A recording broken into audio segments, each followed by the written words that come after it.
Camino al Andar. Ana Julia Hattar entrevista a estudiantes latinoamericanos en universidades de Boston y también a personas cuya universidad favorita es la vida. Son estudiantes eternos haciendo su propio camino al andar en esta bella ciudad que nos une a todos, quienes la hemos escogido como nuestra segunda patria. Y ahora con ustedes, Ana Julia Hattar. ¿Qué tal, amigos? Aquí nuevamente en Camino al Andar. Caminando, sí señor, caminando andan los estudiantes latinoamericanos aquí en Boston y nosotros los entrevistamos para enterarnos de qué están haciendo, cuáles son sus sueños, cuáles son sus angustias, cuáles son sus esperanzas.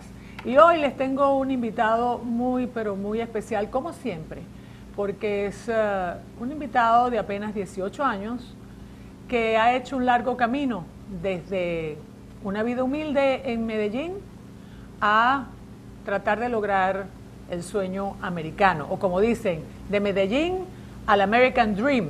Pero la vida de este joven no ha sido para nada una poesía. La vida de este joven es una vida llena de retos y llena de logros, pero por su fortaleza, como ustedes mismos lo van a ver cuando regresemos. Así que no se vayan, que les tengo una entrevista muy interesante. No se vayan, que ya vengo.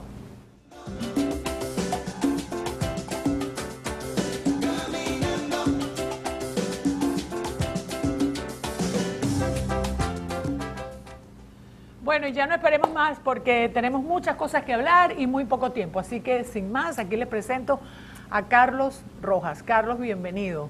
Muchas gracias por la invitación. 18 años, imagínate tú.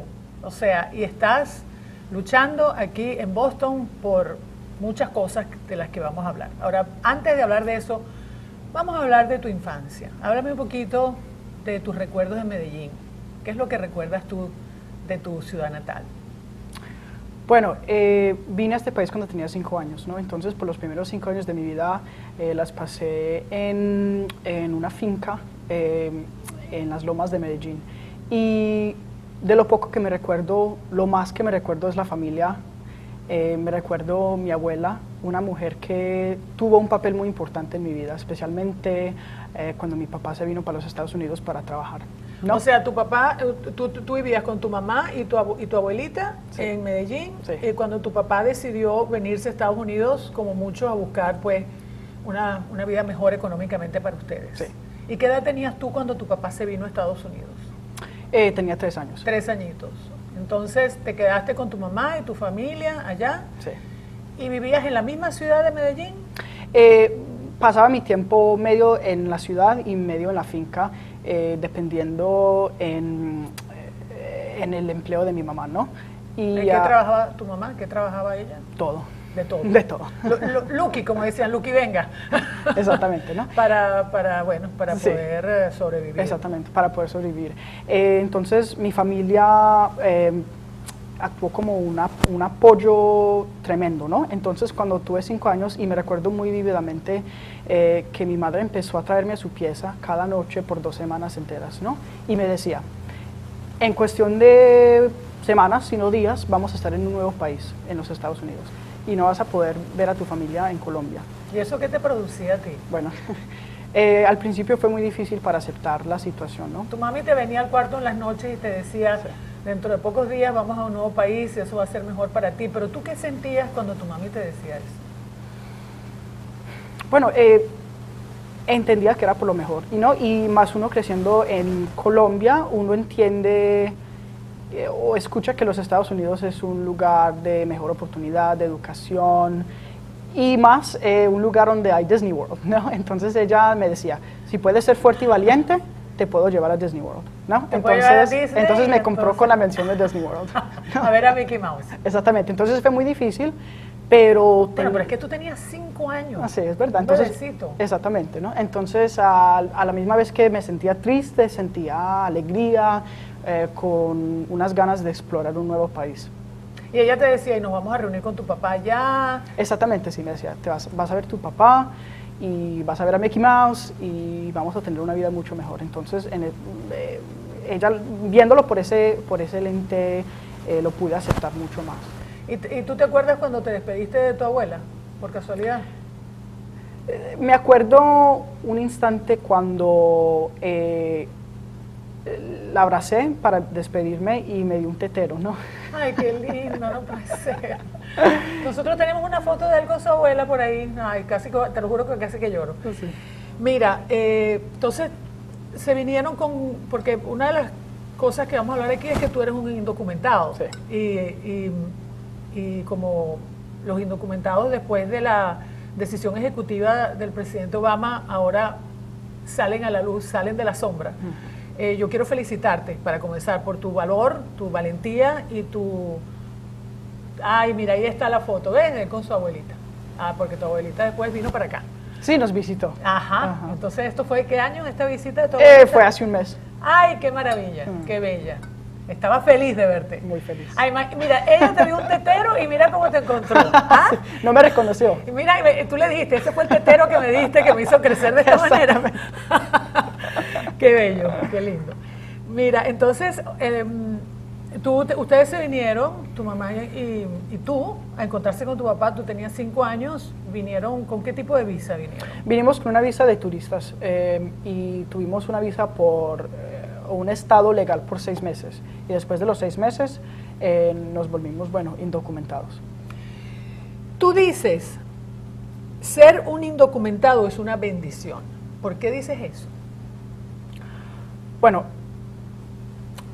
por un lado, ser indocumentado es un obstáculo tremendo en los Estados Unidos. Hay muchas oportunidades que no tengo, hay muchas cosas por las cuales tengo que luchar mucho más que la mayoría de la gente, ¿no?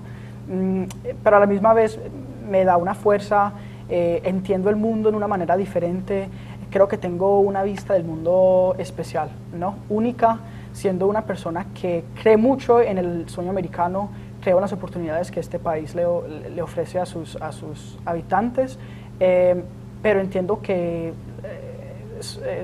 son beneficios que no son fáciles para obtener, ¿no?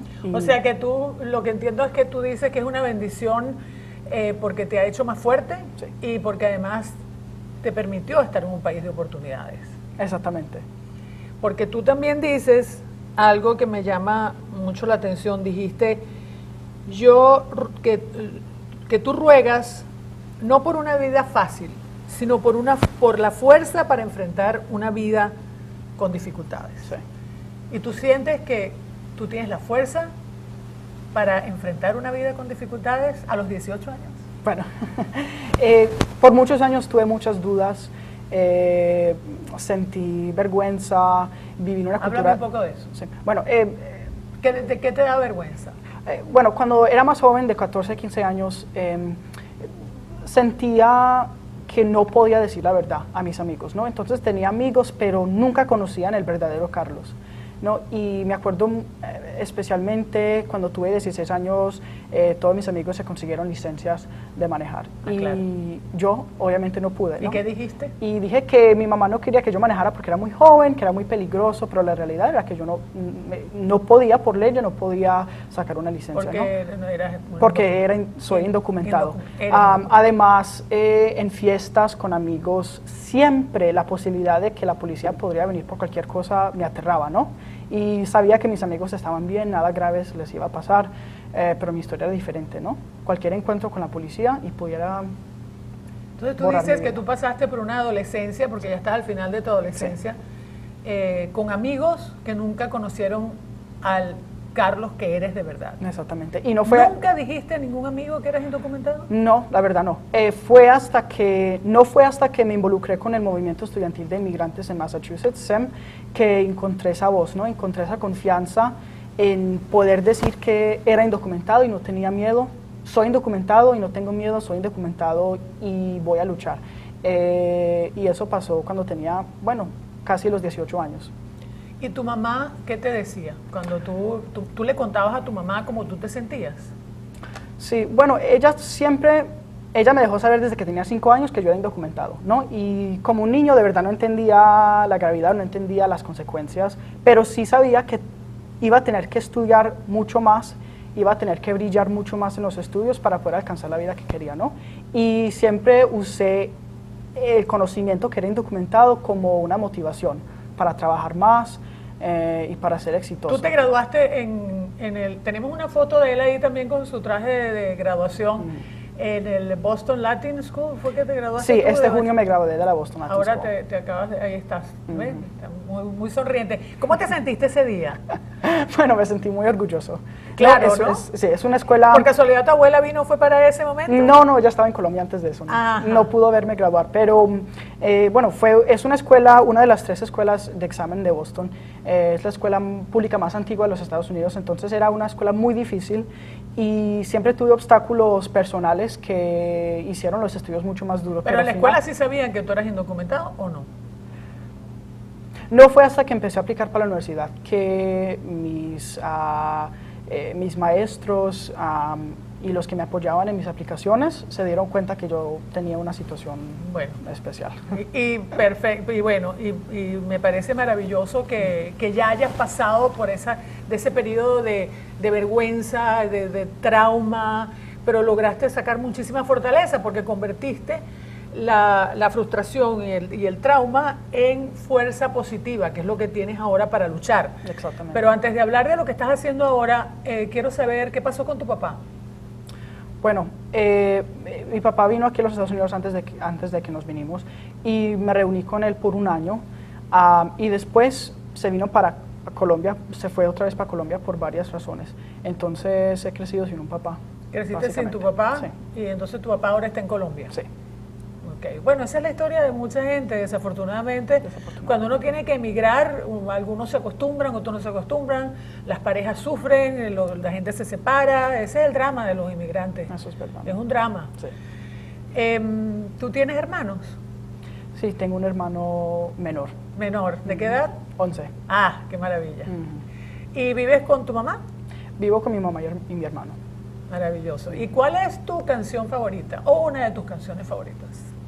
Bueno, una que salió recientemente por el radio se llama Little Talks de Monsters and Men.